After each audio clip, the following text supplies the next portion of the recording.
Welcome back to The Spark, your weekly bonus episode where we spend a little more time with this week's guest. And today we're catching up with Sam Gilbey. Survival in the creative industries isn't about waiting for luck, it's about engineering it. That's what this conversation with Sam Gilbey keeps returning to. The idea that you don't just ride the waves, you learn how to paddle. Whether it's building a portfolio before the clients come knocking, taking part in group shows just to get noticed, or pivoting from movies to football to stay afloat.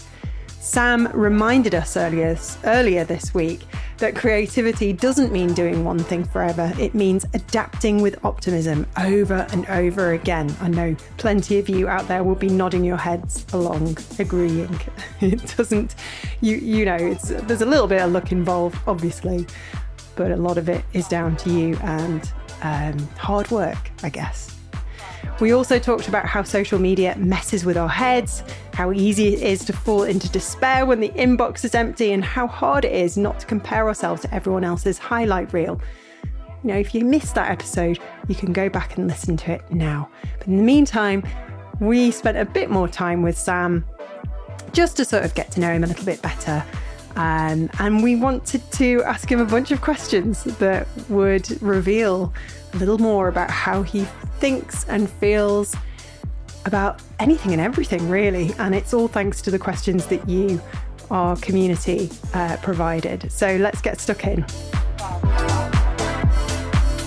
This season of the Creative Beam podcast is brought to you by the School of Communication Arts, which has just launched its SCA online portfolio, a brand new, fully online course designed to help more people break into the creative industries.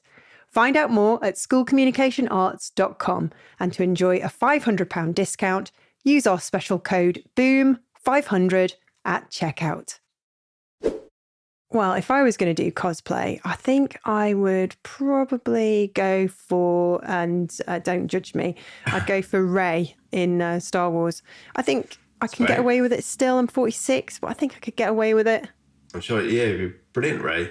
I mean, it's either that or you should go as your character from the films that ruined us. Oh, yes. Oh, my goodness, yeah. And then hand out flyers to your podcast and stuff. There you go. That would be amazing. This is marketing opportunity. See, this is where you do so well and I sort of keep struggling because you've instantly had that idea. What a great idea. Yeah.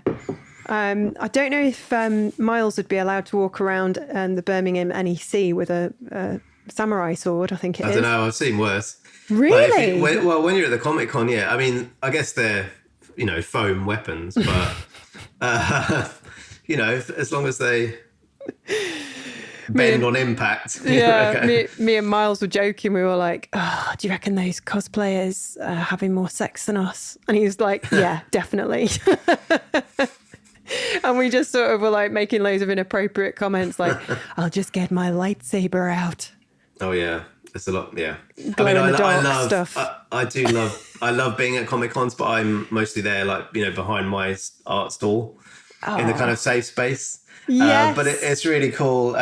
Although, at the big ones, it's always like the first 2 days or first day, definitely. Yeah. Everyone's in cosplay. It's really hard to get people to take a print. Really? So because they're they're kind of got an axe and a. So can you give them like a discount code, and then they can order it online and things like that? It always tends to be like, oh, well, if you buy the print now, I'll keep it behind the stall, put your name on it, and as long as you come back by the end of the day, that's what you want to kind of achieve, because because the online sale for later is great. It's not guaranteed. It's not guaranteed. By the time people get home from these things, they've got 500 flyers. They're exhausted, and they kind of forget, I think. The kind of comeback later in the day is always good. But people also literally, these things are so big, like at the Excel in London, they might really mean to come back to you at the end of the day, whether they bought something or not, but just they will literally forget, and they can't find you. Yeah, or they met the person of their dreams, and they're getting married in the sort of Star Wars chapel or something. Yeah, off to the Premier Inn. Wait, steady. I'm just thinking, God, if I'm going to do cosplay, how the heck am I going to do that arm? I'm going to have somebody paint it on. Yeah, I guess you could, or some kind of molded. You need a 3D printer, or I'm just plaster looking at Paris. all the details on the poster. I mean, my God, I'm going to have to strap something. What's that on my thigh? I can't believe I haven't asked you this. I think it's like a gun. Yeah, it's like a gun. It's a gun holster and then like a holster for the daggery Nice. lightsaber type thing. I have never looked so badass. I love it. I love it. Right. Well, we are here for the spark. We're going to be asking some questions. And you have chosen these questions. So I'm really excited. I've been pre-prepped for the, if we're going to be transparent with our listeners. So it's not like I'm putting you on the spot. Oh, you man. have actually... It was hard to actually whittle this down. Well, it's not my fault. It's the Creative Beam community. They came up with the questions. And so we'll just crack on. What's the first thing you ever made that you were proud of, Sam Gilbey? Well, I was thinking about this, and I think it's probably... I just remember... It's almost like pride isn't quite right, but as a kid, drawing I'd make up cars, or I'd draw Spider-Man or Star Wars. Like, from that moment, that kind of memory of doing that, it's almost like I just knew that was the thing that I would always be doing. Yeah. And I've just kind of, then you just carry on doing it. And the pride is more like a sense of like, that turned out okay, that one. Yeah. But I reckon I can do the next one a bit better. Oh, that's cute. And then you kind of, and now it's just, I've technically it's just 40 years later, I'm still thinking the next one might be a bit better. That's so nice. And here you are doing what you always loved. So yeah. Amazing. That was cute, but now I'm a bit concerned for you, Sam. What is your most controversial creative opinion? I don't know how controversial this will be, but maybe, let's see.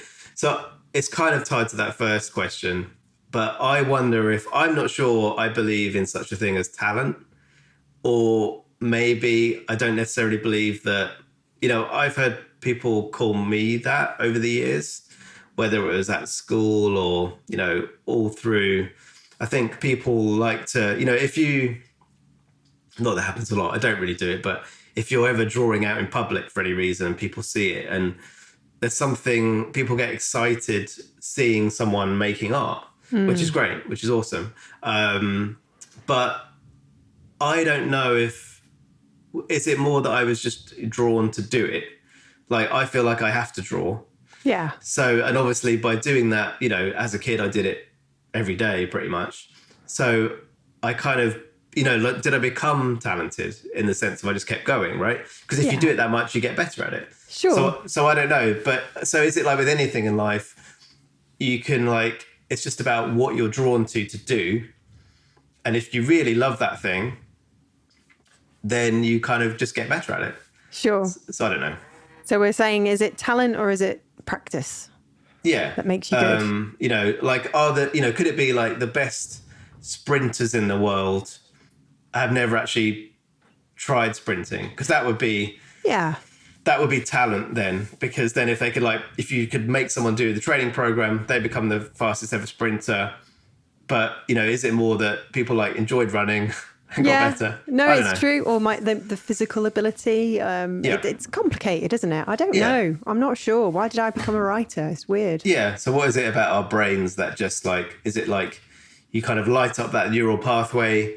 Whatever satisfaction I got from drawing Spider-Man, and kind of, I felt like I'd be channeling my feelings of reading the cool comic and kind of drawing that myself. That kind of just lit something up in my head that you just want to kind of keep capturing that feeling, right? Yeah.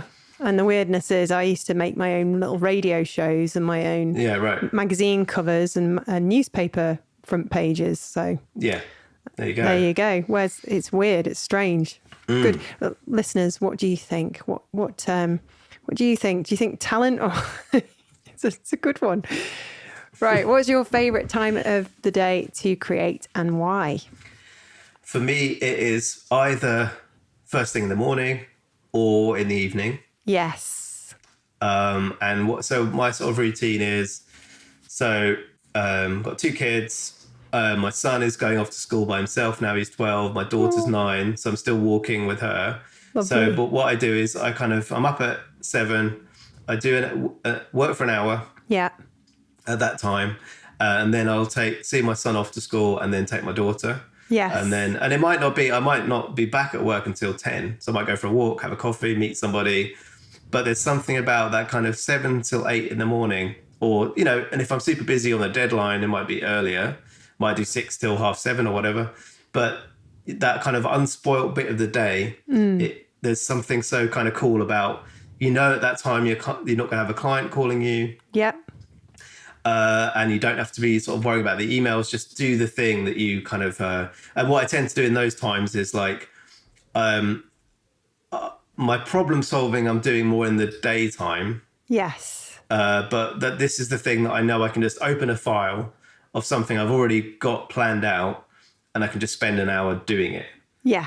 And it feels like, and what the coolest thing about that is whenever you get, so, you know, you do the morning routine after that, come back to it, it sort of feels like someone else did it. Yeah. You've had a head start. But give yourself a head start. And the same for the evenings. Kids go to bed 9ish now, and it's like, as they get older, it gets later, but there's still, then I can just come and you know, it's not like I'm not advocating like no, you should work all the time. No, it's just what works for you. But it's nice to then just come and do half an hour, say, or 40 minutes, maybe, whatever. Just get that little, and then, because I find the worst thing is when you can't sleep because you're stressed about the thing you feel like you should have done. Mm-hmm. So if I can just do it, or at least be further along with it. Yeah.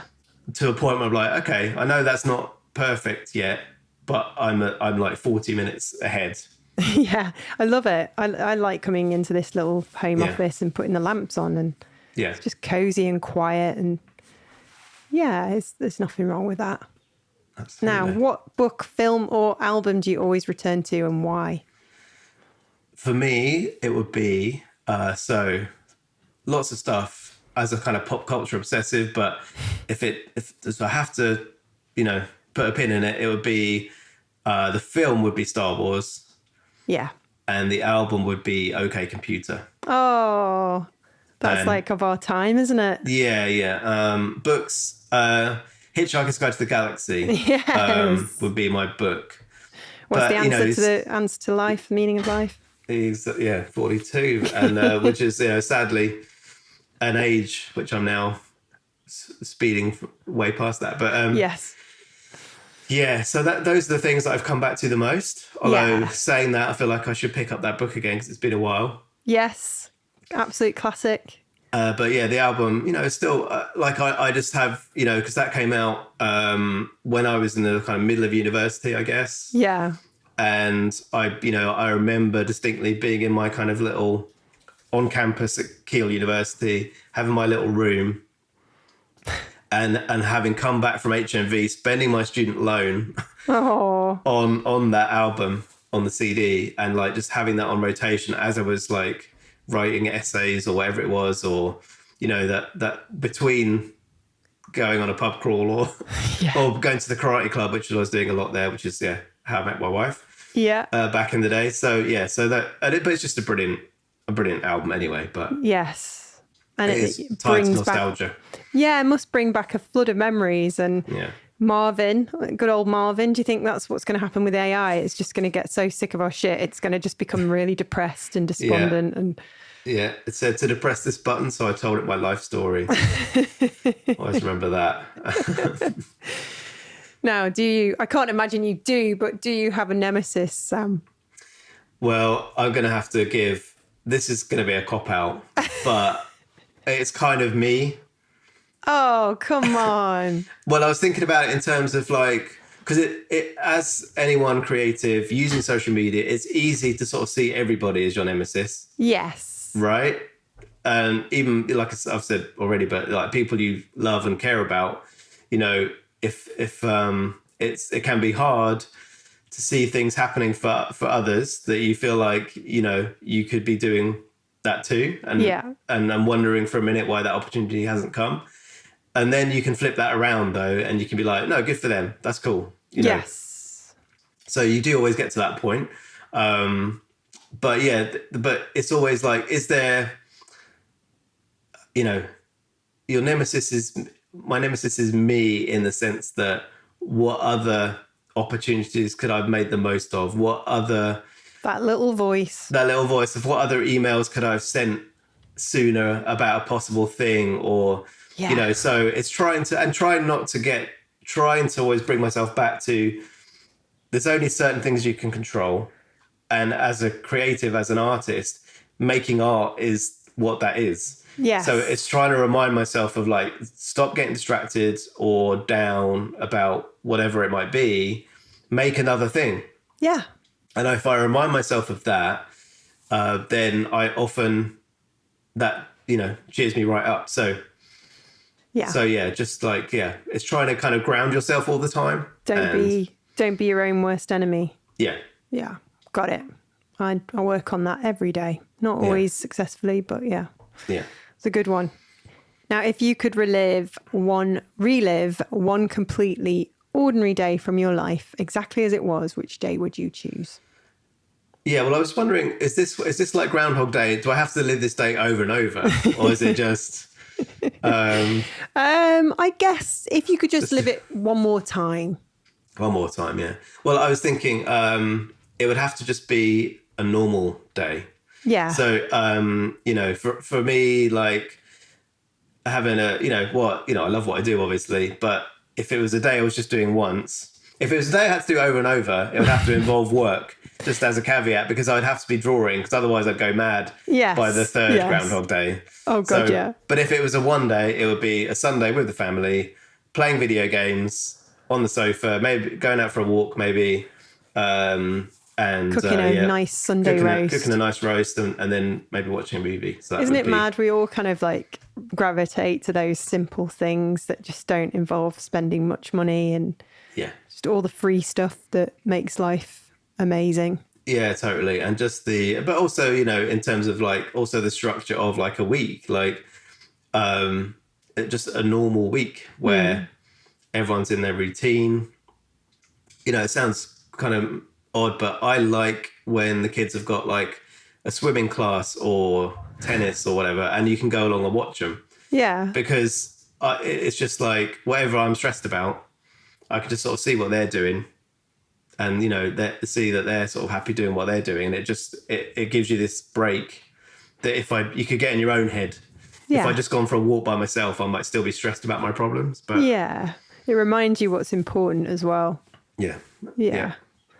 Okay, so what's something totally irrational that gives you comfort? I love this question. Yeah, it's a good question. I came down on, like, for me, it's basically pop culture. Like, pop culture is all, you know, obviously made up and invented. But I kind of feel like all the great characters of comics, movies, video games, I always feel like however awful things are, and you know they can be terrible and often are in reality, but the fact that, you know, people invented Superman or Spider-Man or Ripley or, you know, any great kind of iconic character that has some heroic qualities, I feel like then that says something about what we kind of as a species kind of like strive towards, even if we can never get there. Love it. So I take comfort from pop culture, and you know that can be just on obviously just having the escapism of like playing a video game or watching the new series of Andor, which is amazing. But you know, returning back to space for the millionth time. Yeah. So I don't think. I think it's obviously.